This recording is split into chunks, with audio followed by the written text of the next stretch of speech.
الحمد لله رب العالمين والصلاة والسلام على سيد الأنبياء والمرسلين محمد وعلى آله وأصحابه وأهل بيته أجمعين أما بعد أعوذ بالله من الشيطان الرجيم بسم الله الرحمن الرحيم وَلِكُلِّ أُمَّةٍ جَعَلْنَا مَنْسَكًا لِيَذْكُرُوا اسْمَ اللَّهِ عَلَى مَا رَزَقَهُم مِّن بَهِيمَةِ الْأَنْعَامِ وَإِلَٰهُكُمْ إِلَٰهٌ وَاحِدٌ فَلَهُ أَسْلِمُوا وَبَشِّرِ الْمُخْبِتِينَ صدق اللہ العظیم۔ قابل احترام بزرگوں اور میرے دینی و ایمانی بھائیوں، اللہ رب العزت جو ہم سب کا خالق و مالک ہے، جو اس پوری کائنات کا تنہا پیدا کرنے والا ہے، اس نے ہم انسانوں کی رہبری اور رہنمائی کے لیے انبیاء اور رسول بھیجے، آسمانی کتابیں نازل فرمائی۔ آخری پیغمبر حضرت محمد صلی اللہ علیہ وسلم ہے۔ اب قیامت تک کوئی نبی آنے والا نہیں ہے۔ آخری کتاب قرآن مجید ہے، جس کا حکم قیامت تک جاری و ساری رہے گا۔ اس اللہ نے اپنے نبی کے ذریعے سے اس امت کو دو عظیم مواقع عطا فرمائے، دو عظیم خوشیاں عطا فرمائی، دو عیدوں سے ہمیں نوازا۔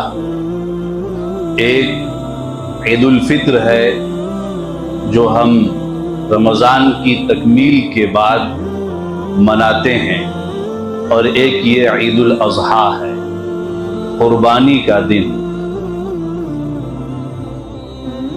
جہاں تک قربانی کے عمل کا تعلق ہے تو یہ کوئی نئی چیز نہیں ہے۔ قرآن مجید سے یہ بات معلوم ہوتی ہے کہ اللہ رب العزت نے ہر قوم میں قربانی کا نظام رکھا۔ سورۃ الحج میں اللہ رب العزت نے یہ بات ارشاد فرمائی، وَلِكُلِّ أُمَّةٍ جَعَلْنَا مَنْسَكًا لِيَذْكُرُوا اسْمَ اللَّهِ عَلَى مَا رَزَقَهُم مِّن بَهِيمَةِ الْأَنْعَامِ، اور ہم نے ہر امت کے لیے قربانی اس غرض کے لیے مقرر کی ہے کہ وہ ان مویشیوں پر، جانوروں پر اللہ کا نام لیں جو اللہ نے انہیں عطا فرمائے ہیں۔ لہٰذا تمہارا خدا ایک خدا ہے، چنانچہ اس کی فرما برداری کرو۔ جہاں تک روئے زمین پر پہلی قربانی کا تعلق ہے تو قرآن اس سے بھی پردہ ہٹاتا ہے۔ سب سے پہلی قربانی حضرت آدم علیہ السلام کے دو بیٹوں کے درمیان میں پیش آئی، حابیل اور قابیل کے درمیان۔ قرآن میں اس کا تذکرہ ہے کہ ان دونوں کو حکم ہوا کہ اپنی اپنی قربانی پیش کریں، لہٰذا ان دونوں نے اپنی قربانی پیش کی۔ ایک کی قربانی اللہ نے قبول فرمائی اور دوسرے کی قربانی اللہ نے قبول نہیں فرمائی۔ ان دونوں دلائل سے یہ بات واضح ہو جاتی ہے کہ قربانی کوئی نئی چیز نہیں ہے، یہ ایک ایسی عظیم عبادت ہے جو روز اول سے اللہ نے ہر قوم میں جاری و ساری رکھا، بالکل اسی طرح جس طرح سے نماز اور روزے کا نظام رہا ہے۔ البتہ اس کی کیفیتیں، اس کی شکلیں الگ الگ ہو سکتی ہیں۔ جہاں تک امت محمدیہ کی قربانی کا تعلق ہے تو اس کے بانی، اس کے مؤسس حضرت ابراہیم علیہ السلام ہے۔ حضرت ابراہیم علیہ السلام کی شخصیت پر تفصیلی گفتگو میں نے کل جمعے میں آپ کے سامنے عرض کر دی ہے، اس لیے ادھر کا رخ کرنے کا موقع نہیں ہے۔ صرف قربانی کے اس واقعے کی طرف قرآن نے جو اشارہ کیا ہے، جو منظر کشی کی ہے، اس پر آپ حضرات کی توجہ دلانا چاہتا ہوں۔ قرآن میں اللہ تعالیٰ نے حضرت ابراہیم علیہ السلام کا مختلف جگہوں پر تذکرہ کیا ہے، ان کے مختلف سیرت کو واضح کیا ہے۔ اللہ تعالیٰ کے ہاں ان کی مقبولیت، ان کے مقام بلند کے اسباب کیا تھے، اس کی بھی وضاحت کی ہے۔ بہت سارے ابتلاءات، بہت ساری آزمائشوں، بہت سارے امتحانات سے انہیں گزارا گیا، اور ان تمام امتحانات سے وہ مکمل طور پر کامیاب ہوئے۔ ان امتحانات میں ایک بہت بڑا امتحان اپنے بیٹے کی قربانی کا ہے۔ قرآن نے اس پورے واقعے کو جس طرح پیش کیا ہے، آپ دل کی گہرائیوں سے قرآن کے ایک ایک لفظ پر غور کیجئے، ترجمے پر غور کیجئے، اور ذرا سوچئے کہ انسانی تاریخ کا یہ پہلا واقعہ تھا، نہ اس سے پہلے پیش نہیں آیا، نہ ہی اس کے بعد، کہ اللہ رب العزت نے بڑھاپے میں حضرت ابراہیم علیہ السلام، روایتوں میں 80 سال، بعض میں 87 سال کا ذکر ہے، کہ اس عمر کو وہ پہنچ گئے اور وہ لاولد تھے، ان کی کوئی اولاد نہیں تھی۔ انہوں نے اللہ رب العزت سے ہاتھ اٹھا کر دعا مانگی، ربی حب لی من الصالحین، اے میرے پروردگار مجھے نیک اولاد عطا فرما۔ اب آپ دیکھیے، بڑھاپے کی عمر ہے اور ابراہیم یہ چاہتے ہیں کوئی اولاد ہو جو میری نسل کو آگے بڑھائے، جو میری نمائندگی کرے، جو میری محنتوں کو، میری ان کوششوں کو جاری و ساری رکھے، میرے نام کو باقی رکھے، میرے اس مشن کو آگے بڑھائے جس کے لیے میں نے اپنے والد سے ٹکر لی، اپنے علاقے سے ہجرت کی، وقت کے بادشاہ نمرود سے میں لڑا اور ہجرت کرتے ہوئے عراق سے نکلا اور مصر ہوتے ہوئے شام پہنچا ہوں، اور پھر اس کے بعد مکہ مکرمہ میں جو بے آب و گیاہ اس وقت میدان تھا، نہ کوئی چرند، نہ کوئی پرند، نہ ہی کوئی کھانے کی وہاں چیز، ایسے کالے پہاڑوں اور پتھروں کے درمیان میں اپنی بیوی ہاجرہ اور اسماعیل کو چھوڑ کر کے پھر واپس وہ شام چلے جاتے ہیں۔ اسی دوران میں اللہ تعالیٰ ان کو حکم عطا فرماتا ہے۔ تو جب انہوں نے یہ دعا کی، ربی حب لی من الصالحین فبشرناہ بغلام حلیم، تو ہم نے ابراہیم کو ایک ہونہار بردبار فرزند کی بشارت دی۔ فلما بلغ معہ السعی، جب وہ بچہ چلنے پھرنے کے قابل ہوا، ابا ابا کہنے کے قابل ہوا، ابراہیم کی آنکھوں کی ٹھنڈک کا سامان بننے لگا اور ابراہیم کو اسماعیل اچھا لگنے لگا۔ فلما بلغ معہ السعی، قرآن کا جو یہ اصطلاح ہے، یہ جو لفظ استعمال ہوا ہے، یہ بڑا ہی زبردست ہے۔ جب ابراہیم کے بیٹے اسماعیل چلنے پھرنے کے قابل ہوئے تو پھر کیا ہوا؟ جب انہیں یہ لگنے لگا اور ان کی دلچسپی کا مرکز بننے لگے، اور یہ کہ میرا بیٹا آگے بڑھے گا، بڑا ہوگا، میرا وارث بنے گا، جانشی بنے گا، ایک باپ یہ سارے تصورات ذہن میں لاتا ہے، بچے کے بھاگنے کو، بچے کے بولنے کو، ابا ابا کہنے کو، کام میں شریک ہونے سے آپ کا دل خوش ہوتا ہے، وہ اس کی توجہات کا مرکز بنتا ہے، وہ اس کے دل میں اس کی محبت بڑھتی چلی جاتی ہے۔ اب دیکھیے، جب یہ ساری کیفیت ہوئی تو اللہ کی طرف سے ایک ایسے امتحان کا فیصلہ ہوا جو اس سے پہلے کبھی نہیں ہوا تھا، کہ اللہ تعالیٰ نے خواب میں حضرت ابراہیم کو دکھایا کہ تم میرے لیے، میرے واسطے اپنے بیٹے کی قربانی دو۔ قال، اللہ تعالیٰ نے حضرت ابراہیم کو حکم دیا، انی ارا فی المنام انی اذبحک فانظر ماذا ترى، اے میرے بیٹے، میں نے خواب میں دیکھا ہے کہ میں تمہیں ذبح کر رہا ہوں، ذرا بتاؤ کہ تمہاری کیا رائے ہے۔ باپ بھی سعید اور نیک، اللہ کے پیغمبر، اللہ کے چہیتے اور لاڈلے، اور ظاہر ہے کہ بیٹا بھی انہی خوبیوں کا حامل۔ بیٹے نے کوئی سوال نہیں کیا، کوئی اپنی مظلومیت کا رونا نہیں رویا، بلکہ کیا جواب ہے، یا ابت فعل، اے میرے ابا جان، آپ وہ کر گزریے، آپ وہ کام کر گزریے، ما تؤمر، جس کا آپ کو حکم دیا جا رہا ہے، ستجدنی انشاءاللہ من الصابرین، یقیناً آپ مجھے صبر کرنے والوں میں سے پائیں گے۔ کیا جواب تھا! پھر اس کے بعد قرآن بیان کرتا ہے فلما اسلما، کہ عجیب بات ہے کہ جب باپ اور بیٹے دونوں اللہ کے سامنے جھک گئے۔ اسلمہ کے معنی آتے ہیں سرنڈر کر دینا، اپنے آپ کو جھکا دینا۔ فلما اسلما، جب باپ اور بیٹوں نے اپنے آپ کو اللہ کے سامنے جھکا دیا۔ وَتَلَّهُ لِلْجَبِينِ، اور ابراہیم نے اپنے بیٹے کو پیشانی کے بل لٹا دیا، یعنی ذبح کی پوری تیاری ہو گئی، چھری چلنے والی تھی۔ پھر اوپر سے اللہ کی طرف سے وحی ہوتی ہے قد صدقت الرؤیا، اے ابراہیم تم نے خواب کو سچ کر دکھایا۔ انا کذالک نجزی المحسنین، اور ہم اچھے کام کرنے والوں کو اسی طرح بدلہ دیا کرتے ہیں۔ ان ھذا لہو البلاء المبین، یقیناً یہ کڑا امتحان تھا، یقیناً یہ ایک بڑی آزمائش تھی۔ وفدیناہ بذبح عظیم، تو ہم نے ایک عظیم ذبح کا فدیہ جنت سے بھیج کر کے اس بچے کو بچا لیا۔ یہ ہے قرآن کی وہ آیتیں جو قربانی کے اس پورے منظر کی منظرکشی کرتی ہیں۔ آپ ایک ایک لفظ کو ذرا سوچئے، تنہائی میں غور کیجئے کہ ہم بھی اللہ کو ماننے اور اس کو تسلیم کرنے اور اس کے سامنے جھکنے کا بہرحال عملی مظاہرہ بھی کرتے ہیں، زبان سے بھی کہتے ہیں کیا اللہ رب العزت ہمیں اس طرح سے آزمائے تو کیا ہم تیار ہیں؟ کیا ہمارا ایمان اللہ سے تعلق اس درجے کا ہے؟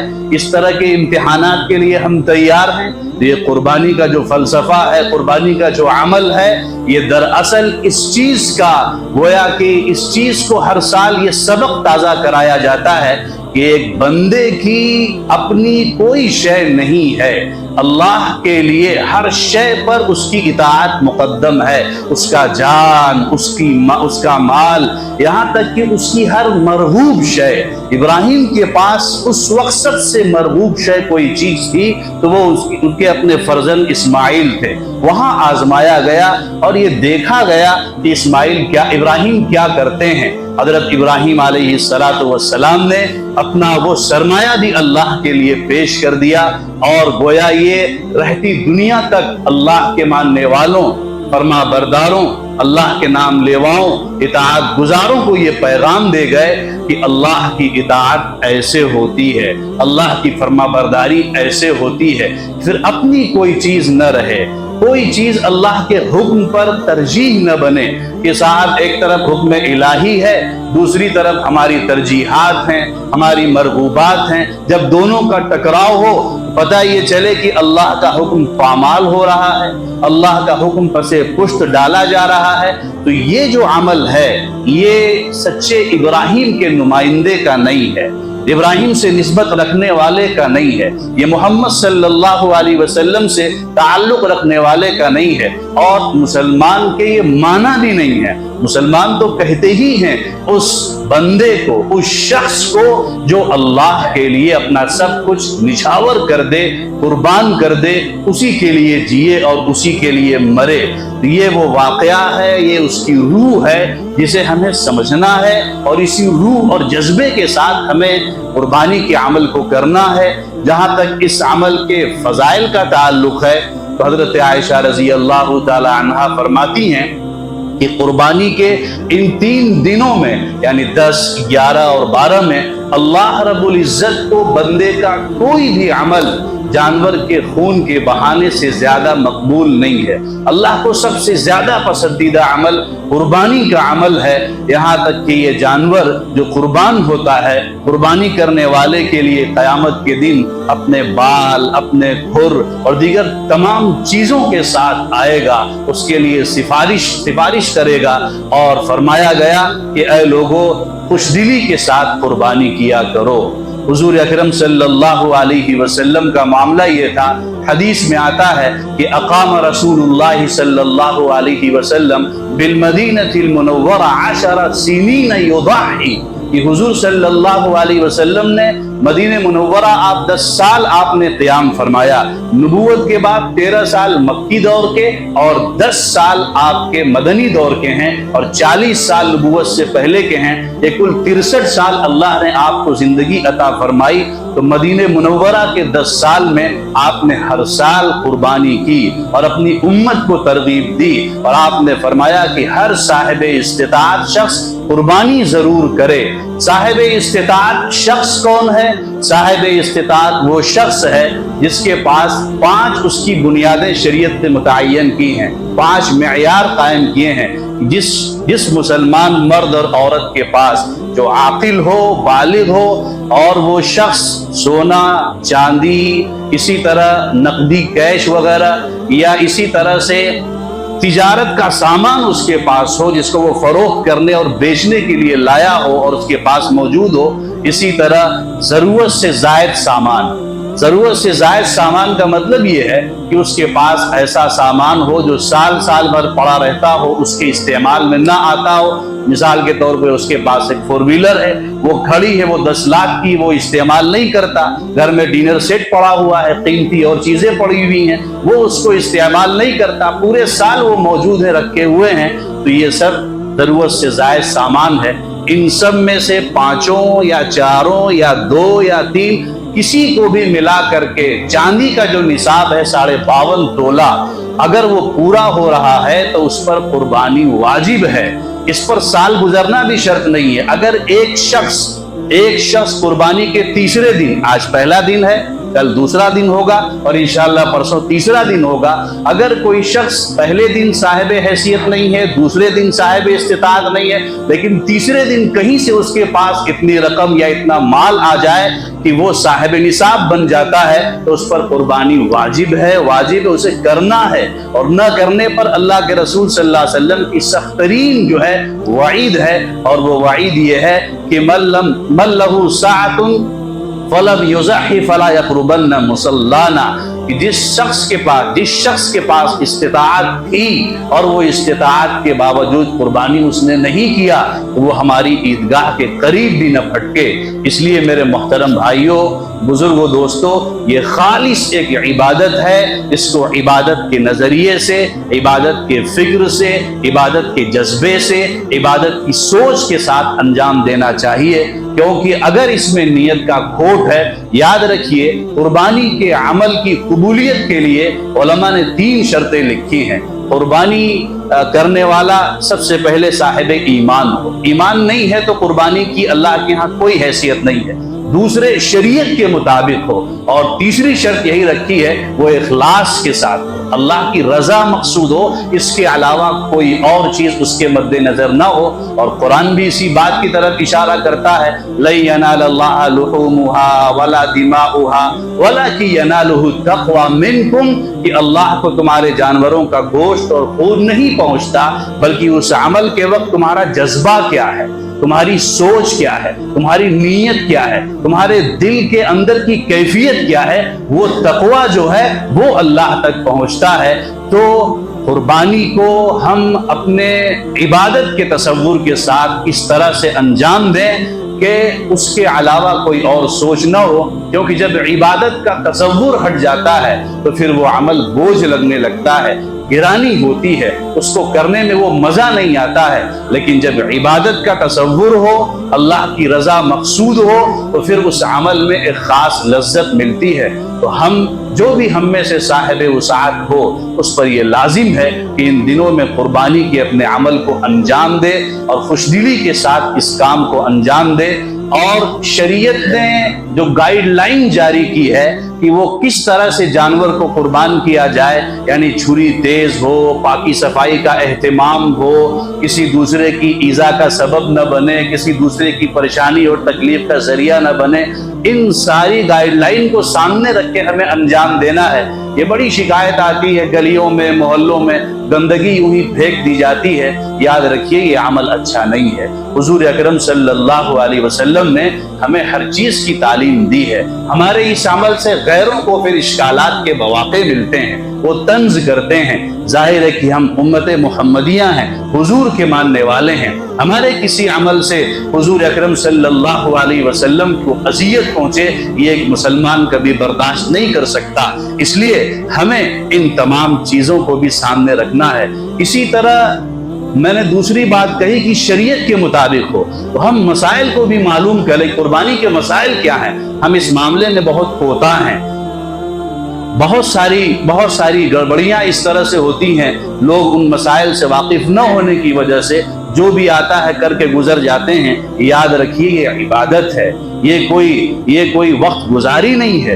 عبادت کو اسی طرح انجام دینا ہے جس طرح شریعت کا حکم ہے۔ اس لیے جہاں بھی کوئی ڈاؤٹ ہو، کوئی آپ کو کوئی ذہنی الجھن ہو، آپ فوراً جو ہے کسی عالم سے رابطہ کریں، کسی مفتی سے رابطہ کریں اور اس سے مسئلے کو سمجھیں کہ یہ مسئلہ کیا ہے۔ ہمارے ایک مقتدی نے کئی سوالات آئے، ایک سوال یہ بھی کیا کہ یہ بتائیے کہ نابالغ بچوں کو بھی لوگ شریک کر لیتے ہیں۔ بھائی نابالغ بچوں پر قربانی واجب ہی نہیں ہے، چاہے وہ مالدار ہی کیوں نہ ہو، کیونکہ عاقل اور بالغ ہونا ضروری ہے۔